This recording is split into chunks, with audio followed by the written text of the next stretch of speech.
Hello, everyone, and welcome to the 15th and final episode of the Faith Forward podcast for the year. We thank you for joining us one last time before the end of the semester.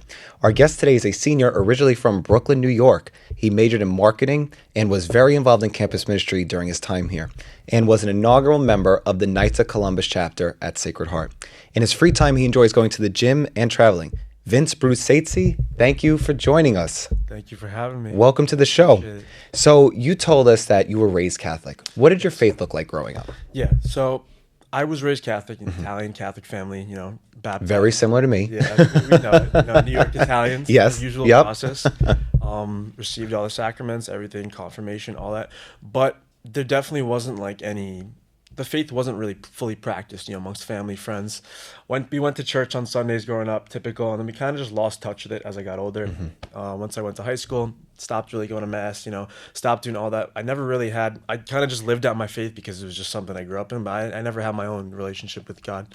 And going into high school, I was blessed to be able to go to a very Catholic high school. Once again, wasn't really involved, but that definitely was the turning point for me. Going into junior year, we had this thing called the Kairos retreat. Beautiful experience. Got to go on that. It was filled with prayer, scripture, just lots of beautiful, very spiritual activities and exercises. And that's where probably the first time in my life that I really felt like a connection to God. And I realized this is something I want to pursue. And that's kind of brought me into college, where thankfully blessed by campus ministry to have so many different acts of involvement where I've been able to really grow in my faith as a whole. Yeah, can you tell me more about that retreat? Was it a part of your high school? Who'd you go with? Where was it? Yeah, so it was a requirement for my high school. Okay. It was called the Kairos retreat, and basically everyone that was a junior at my high school had to do it at some point in the year, either the first or second half of the year.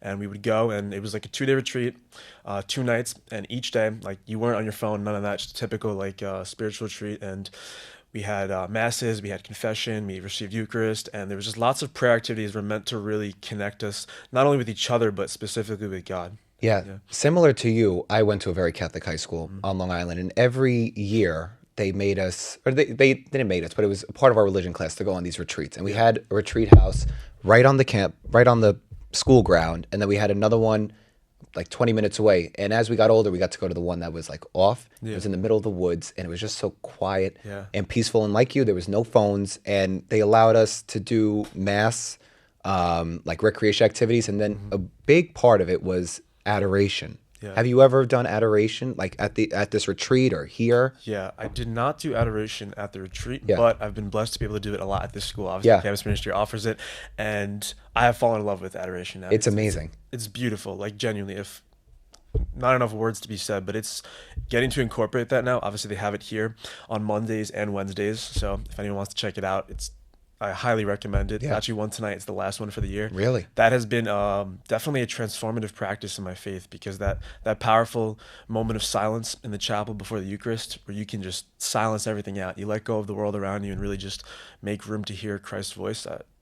Not enough words to be said for how much of a blessing it's been to be able to partake in that at Sacred Heart. It is really powerful. So tell me about your decision to come to Sacred Heart. Yeah. Did you choose this school because of the academics? Did you choose it in part because it was a Catholic school? Yeah, I definitely wanted to go to a Catholic school. Like I said, I wasn't super into my faith yet, but that was 100% something I was looking for.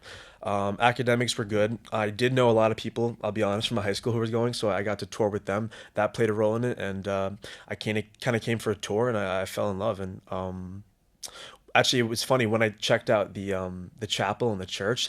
Me and my mom, we fell in love. We were like, okay, this is a beautiful, beautiful church. It wins you over, right? When you see that mosaic on the back wall. Yeah, the art's beautiful. Yeah, 100%. Yeah, and you said you weren't, officially involved with campus ministry, but you did a lot with campus ministry. Can you tell me a little bit of what you did? Yeah, so freshman and sophomore year was more, like I said, kind of just growing in my faith, starting to read the Bible, starting to figure out what this was, you know what I mean? Because I never had an understanding myself of what it was. And then junior year is where I really started to enter deeper into my Catholic faith. I know you interviewed Ben, shout out to Ben. Yes. Benedetto. He played a huge role in helping me really enter deeper into my Catholic role. He kind of started inviting me to all the activities that campus ministry had to offer. Yeah. And I just started getting involved with Lectio Divina, which is on Sundays, adoration, Bible studies, daily mass, which is another beautiful thing that they have to offer here. And daily masses I actually just came back from one right before this. Really? And I've been doing that all of junior year and senior year, and I've just gotten really close with all the people, including Alex, that are involved in campus ministry. Yeah. And they just have such a beautiful family there, like truly. Yeah, the peer ministry team has a big outreach, and we've spoken Yeah. to so many different people from peer ministry team on this show, and it sounds like, their influence really reaches a lot of people, and it seems like it has to you. 100%. At Love Your Motherboard, we saw something missing in skate and snow culture. Boards that reflect real values, creativity, and conviction. So we built them. Premium skateboards and snowboards featuring original Catholic-inspired art and craftsmanship made right here in the USA. Whether you're carving streets or powder, ride with intention, purpose, and a message of faith. Motherboards, built for believers. Now, Knights of Columbus started this year, and you are an inaugural member. Yes. So what drew you to join that group? So earlier this year, Christopher Leby, he's a professor here. He's a Grand Knight off campus. He oversees many different Knights of Columbus boards all throughout Connecticut, and he's been trying for a while to get it to be a part of our campus here. It actually used to be, I believe, about 20 years ago or something like that.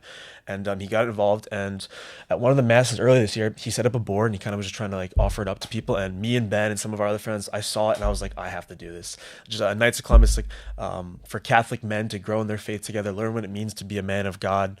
It caught me right away. I knew I had to join, and the rest is kind of history off that. What has that experience been like for you, that you're kind of a part of this brotherhood? Yeah, it's been beautiful. I mean, like obviously, we have friends, we have all these different things, and we're all, we're young men. We're trying to figure out what it means to become a man, but to have such a developed group of men like this started in Connecticut like 150 years ago, and now it's the world's biggest Catholic fraternal organization in the entire world. Wow. So there's a lot to learn from them, and getting to partake in that with so many of my other college brothers and students around me, it just creates a certain kind of fellowship that helps you not only learn what it means to become like a man of God, but how we can now take that out into the world. You know what I mean? And I've just been able to learn so much. And even now I'm actually graduating this year, but I have full intention to keep sticking to it at like other councils around me. That's amazing. College. It's so great.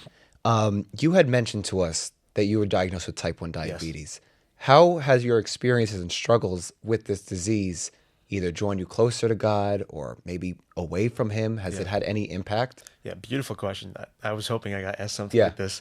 So I got diagnosed 8th grade going into high school. Okay. Definitely a challenge. You find out your entire life is literally going to be altered forever.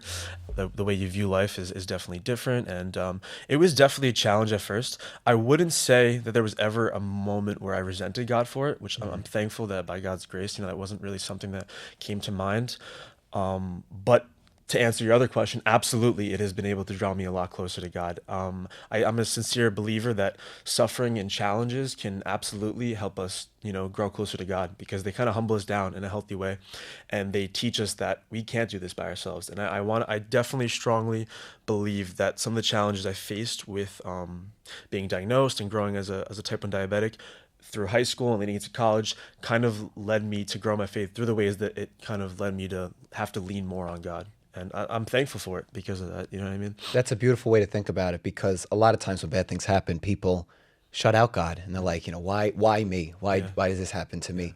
And, this happened when you were younger, and it seems like at a time where you were still finding your faith, where you didn't really have it established yet. Am I right? Correct. So I think it's really amazing that you were able to kind of turn this trouble into a closer bond with God. Yeah, definitely. It's something to admire. So you are graduating very soon, and I'm sure that's very exciting. It is. And it seems like you have a very solid foundation in your faith. So one thing that we ask all of our guests here is, how will you continue to move your faith forward? I like that. So I think for me, I feel like this question is obviously different, person to person. For a senior, it's a little bit different than someone else because I'm now graduating. So I've gotten very comfortable with different practices that help me grow my faith, being involved in campus ministry, all that. So now I'm being challenged in a new way in terms of my faith, where I'm graduating that, I'm being, forced to leave some of those things behind that I've been able to involve myself with. So I guess for me, I think the biggest question I've been asking myself lately in terms of how I can grow my faith moving forward is, as I graduate, I'm actually moving to Florida in a couple months. I have a job down there. It's amazing. Thank you. How can I continue to make my faith the center of my life? And more importantly, how can I, well, not more importantly, but tying into that, how can I continue to find that fellowship that I've watched transform my faith here? So I think one thing that's going to be a main preface for me moving forward beyond graduation is just continuing to get involved, finding fellowship, finding churches, finding young adults communities where I can continue to grow in that fellowship, find other like-minded men through things like Knights of Columbus, and I think that fellowship is going to help me continue to carry forward my faith as I make my way throughout adulthood. Absolutely. Yeah. Well, I wish you the best of luck Thank you. with I everything you appreciate do it. I moving really do. forward. Good luck in Florida. Get out of the cold Yeah. here up north and in the nice I'm warm. excited. I'm excited. Vince, All thank you right. so much. I want to thank you all for watching. Before we say goodbye, please visit motherboards.com, our gracious sponsor, and to view all of their products. Thank you so much for watching the Faith Forward podcast all year long, and we will be back here in the fall. I want to thank Alex and Matt in the back. Without them, there is no show. Thank you, guys. And until then, we'll see you in the fall. God bless.